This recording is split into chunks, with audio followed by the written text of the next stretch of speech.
So what to cover in 2009, which is the obvious, is that we have beginning of June European Parliament elections. Then we will have a very long process of selection of a new European Commission, which then will also work out its program for the upcoming 5 years, 2009-2014. On a political issue that there's still ongoing, Lisbon Treaty ratification. We'll have.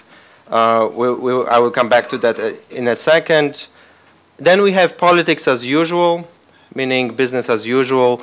Whatever happens, such as European councils or then those councils' reactions to unexpected events that we already have faced. We are only 26th of January, and we have already had 2 unexpected events, so to speak, this year, and I'm sure there will be more to follow.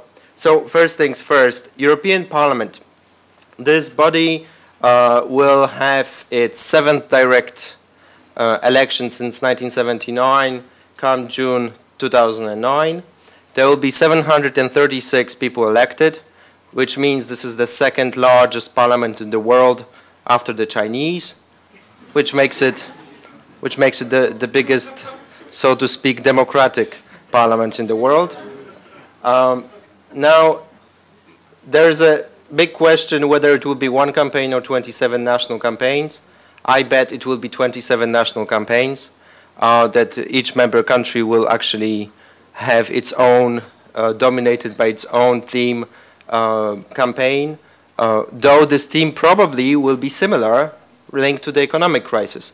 But nevertheless, it will be still in response, in reaction to the national government, opposition government interaction, rather than a large pan-European Christian Democrats versus Social Democrats versus Liberals versus Greens and everybody else, Libertas, for example. Though, of course, there will be some smaller pan-European happenings or gatherings, such as the European People's Party European Democrats campaign, which is supposed to be launched in Warsaw come April this year. I tried to check for other parties, and it seems they've already started their campaigns. I haven't noticed, though. Second topic is the European Commission. The new European Commission should take up the office as of November 1st, but we don't know the size of it. We don't know who will be the commissioners. We don't know who will be the president of the Commission. Now, the process looks this way, that we were supposed to know by now who will be the next Commission president. If we go back 12 months ago, well ahead of the Irish referendum, the plan for of the French presidency was that during December 2008 summit, they were supposed to decide all the key positions in the European Union, such as the Commission President, such as the High Representative for Common Foreign Security Policy, and the permanent President of the Council, of the European Council. Now, that didn't take place, meaning that normally, after the June elections to the European Parliament, probably end of June during European Council, we will hear who will be the next Commission President. But as most of you probably know, Mr. Barroso has very good chances to be reappointed. Now, there is a certain link between European Parliament and European Commission here. The link is that European Parliament and the entire stake here is that whichever party wins should have a priority in having a Commission President coming from that circles. Well, the likelihood of the Conservatives to win is pretty great. So therefore the likelihood of Mr. Barroso or any other conservative politician to take up the office is also very great.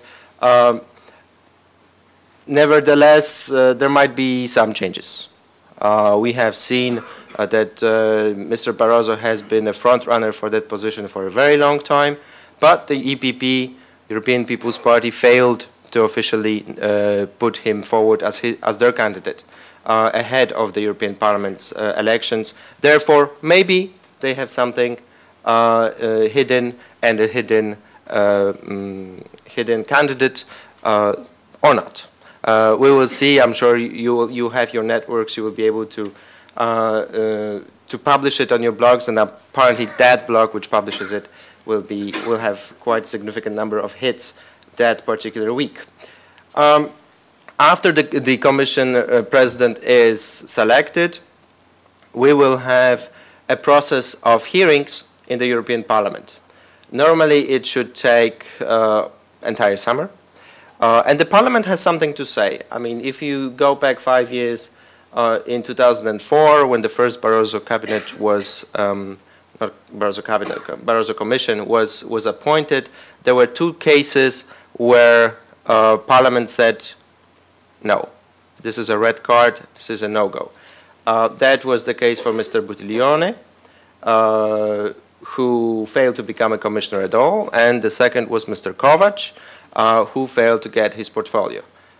He had to be changed to a different portfolio, and yeah, that was the result of those hearings. So my suggestion is that those hearings might be important. They may be not important, but they might be important. I mean, to follow European Parliament is an interesting job for journalists or bloggers, journalists/bloggers. Because this is, I mean, European Parliament members, it's not really a parliament, but of course, it is a parliament that it votes and it represents the people, but they have much more free time than most people in national parliaments. There are 736 of them, 85 of them today, and they have only 12 meetings a year in Strasbourg when they vote. Their committees, not all of them matter. I mean, Agriculture Committee can talk and talk and talk, but they don't have any co-decision powers. So whatever they talk about doesn't really have great importance. Of course, you can disagree with me, and I hope you disagree with me on some of those points.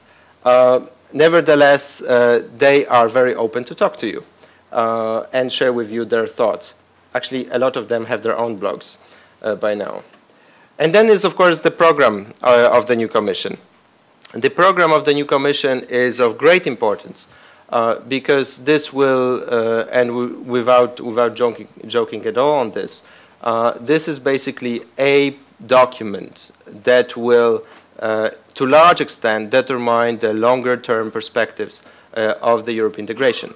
The focus on justice and home affairs, or the focus on climate change, or the focus on economic recovery plan, in that work program will largely dominate the next 5 years of decision-making process, on policy-making process. But, sorry, and tell me where you are, who you are. I'm blogger, editor of the competition. What I wanted to ask is what I can remember from the last work program or the last focus that the Barroso Commission took, but they mainly had the idea to cut red tape, but they've been very frustrated by the amount of progress they have been able to make in that area, and as a result, I think this Commission has largely lost its focus. It's been unable to work out its internal differences. It's also been unable to push through its positions against certain member states who didn't want regulations to be reduced. Absolutely. You're absolutely correct. This is what we remember after 5 years. But this is not the only thing that was in it 5 years ago. That's one. Second, red tape was pretty much a joke. 5 years on, a lot of people admit that. I mean, they withdrew some proposals that were laid forward in 1975, and there was no action on it since 1986. And then it was replaced by a different decision or directive or regulation, and they just cleaned their archives. That's what they did with red tape. There was no major red tape initiative that would be, now we abandon that piece of legislation or the other.